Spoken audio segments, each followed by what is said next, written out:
자, 본격적으로 들어가 보죠. 오늘 이 심층 해설에서는 아주 중대하고 충격적인 판결을 다뤄보려고 합니다. 바로 대한민국 전 대통령 윤석열 피고인의 항소심 재판 결과입니다. 1심 판결 이후 불과 몇 달 만에 나온 이 내란 전담 재판부의 판단은 지금 정치권은 물론이고 법조계 전체를 뒤흔들고 있죠. 이게 단순히 유무죄를 다투는 걸 넘어서 국가 관력과 법치주의가 정면으로 충돌한 사건이기 때문입니다. 오늘 우리는 법원이 도대체 왜 이런 결정을 내렸는지 객관적이고 구조적으로 싹 다 해독해 보겠습니다. 여기 숫자 7이 있습니다. 여러분, 이 단 하나의 숫자에 주목해 주셔야 합니다. 바로 항소심, 즉 2심 재판부가 윤 전 대통령에게 선고한 징역형의 연수입니다. 정말 놀라울 정도로 신속하게 진행된 항소심 끝에 재판부는 형량을 7년으로 확 끌어올렸습니다. 국가의 최고 권력자였던 인물에게 내려진 이 숫자의 무게감 절대 가볍지 않죠. 그렇다면 무엇이 재판부로 하여금 이 7이라는 숫자를 선택하게 만들었을까요? 보시다시피 1심에서는 징역 5년이 선고됐습니다. 그런데 2심에서는 징역 7년으로 딱 2년이 더 늘어났죠. 도대체 1심과 2심 사이에 어떤 판단의 변화가 있었던 걸까요? 이번 해설에서는 어떤 정치적인 해석도 다 빼고 오직 재판부가 밝힌 법적 근거와 판결문 내용만을 바탕으로 이 2년의 차이가 도대체 어디서 비롯됐는지 중립적으로 파헤쳐 보겠습니다. 오늘 살펴볼 순서입니다. 1번, 더 무거워진 판결의 배경. 2번, 영장 집행 방해. 3번, 총기와 위력, 순찰 지시. 4번, 형량 차이의 결정적 요인. 5번, 기각된 주장들. 그리고 마지막 6번, 최종 양형 이유입니다. 사건의 타임라인부터 치열했던 법정 공방까지 단계별로 차근차근 짚어보죠. 두 번째 섹션, 영장 집행을 막아선 물리적 충돌입니다. 여기서 진짜 흥미로운 점은요, 가장 무거운 법적 책임을 묻게 된 발단이 바로 이 법정 밖의 현장, 그 물리적인 대치에서 시작했다는 겁니다. 시간 순으로 한번 볼까요? 고위공직자범죄 수사처, 즉 공수처가 적법한 체포영장을 들고 대통령 관저로 진입을 시도합니다. 그런데 어떻게 됐죠? 1차 시도는 대통령 경호처의 이른바 인간 스크럼과 버스를 동원한 차벽에 딱 가로막혀 무산되고 맙니다. 재판부 사실 인정에 따르면 이후 윤 전 대통령이 점심시간에 경호처 간부들을 모아 오찬을 가집니다. 그리고 바로 이 자리에서 2차 체포 시도에 대비한 무장순찰, 즉 아주 강경한 대응 방안이 승인되죠. 기갑 차량까지 등장했으니까 이건 단순한 방어선을 넘어선 심각한 사태로 발전하게 된 겁니다. 자, 세 번째 섹션, 총기와 위력 순찰 지시입니다. 단순히 버스로 길을 막는 걸 넘어서 상황을 주무장 대치로 확 키워버린 구체적인 지시사항들을 살펴보겠습니다. 총을 가지고 있다는 걸 좀 보여줘라. 네, 2심 재판부가 인정한 윤 전 대통령의 발언입니다. 재판부는 윤 전 대통령이 2차 영장 발부가 부적법하다고 하면서 수사기관의 접근을 아예 막기 위해 이런 명시적인 위협 수단을 지시했다고 판단했습니다. 법 집행기관을 상대로 총기를 과시하라는 이 지시, 이번 항소심 판결에서 정말 뼈아픈 대목으로 작용했습니다. 여기서 위력순찰이라는 단어가 등장하는데요. 이게 도대체 뭘까요? 경호처 직원들이 소총에 든 배낭을 메고 위압적으로 주변을 도는 겁니다. 말 그대로 무기를 과시해서 물리적으로 겁을 주는 거죠.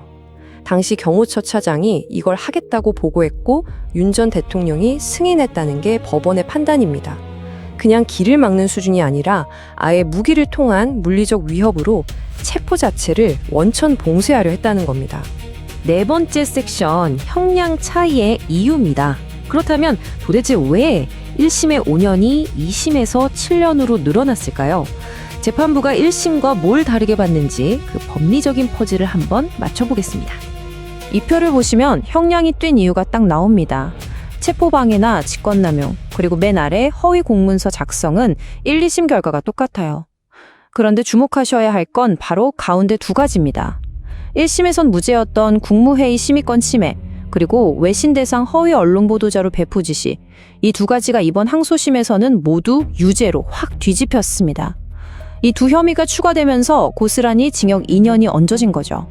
특히 이 국무회의 관련 혐의, 이거 정말 눈여겨보셔야 합니다. 비상계엄 선포 직전에 심야 국무회의가 열렸잖아요. 이때 일부 국무위원 7명은 현실적으로 도저히 갈 수 없는 시간에 소집 통보를 받았습니다.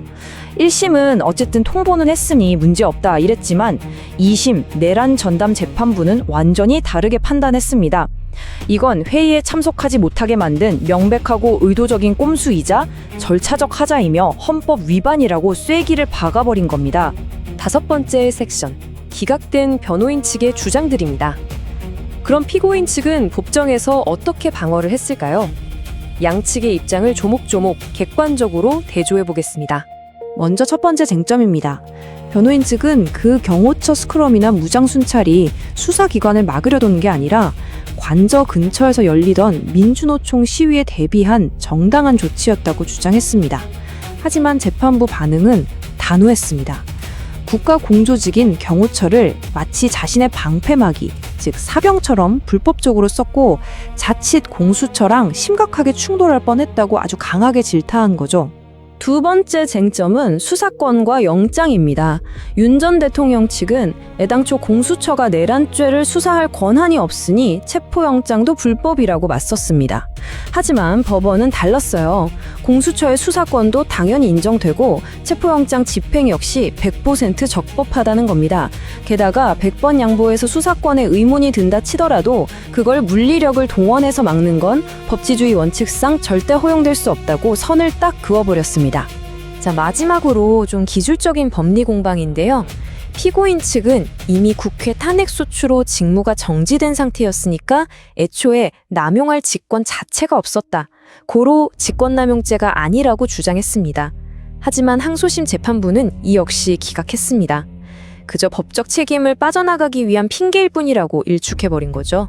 마지막 6번째 섹션, 최종 양형 이유입니다. 이번 재판의 속도, 그리고 피고인의 법정 태도가 형량에 과연 어떤 영향을 미쳤을까요? 솔직히 이 재판 진행 속도는 법조계에서도 엄청나게 이례적입니다. 이른바 특검법의 633 원칙 때문인데요. 1심 6개월, 2심과 3심은 각각 3개월 안에 무조건 끝내야 한다는 법 규정입니다. 그래서 이번 2심이 1심 선고 후 겨우 57일 만에 끝난 겁니다. 윤 전 대통령 측은 이거 완전 기습 공격, 불이탈하며 거세게 반발했지만 재판부는 그냥 법에 정해진 절차대로 신속하게 밀고 나갔습니다. 그리고 여기에 쐐기를 박은 결정적인 요소가 하나 더 있습니다. 판결문을 보면 재판부가 윤 전 대통령을 꽤 매섭게 꾸짖습니다. 재판 내내 똑같은 주장만 반복하면서 책임을 회피하려 했다는 거죠. 본인이 정치적 희생양이라는 식의 태도가 형량을 깎아주기는커녕 오히려 더 불리하게 작용했다는 걸 법원이 아주 분명히 밝혀버렸습니다. 자, 체포를 막기 위한 물리적 바리케이드부터 위력 순찰 지시, 그리고 이를 불법으로 규정한 법원의 징역 7년 선고까지 방대한 수사 기록과 복잡한 쟁점들을 쭉 따라와 봤는데요.